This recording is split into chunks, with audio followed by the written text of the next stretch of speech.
அபிஷேகம் கணபதிக்கு அபிஷேகம் ஓங்கார பெருமானின் திருமேனி ஏற்கும் பாலாறு தேனாறு பன்னீர் ஓடும்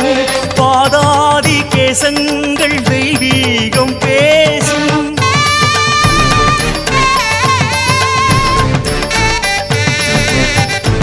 சந்தனத்தில் அபிஷேகம் சந்ததிகள் சேமம் பெறும் அபிஷேகம்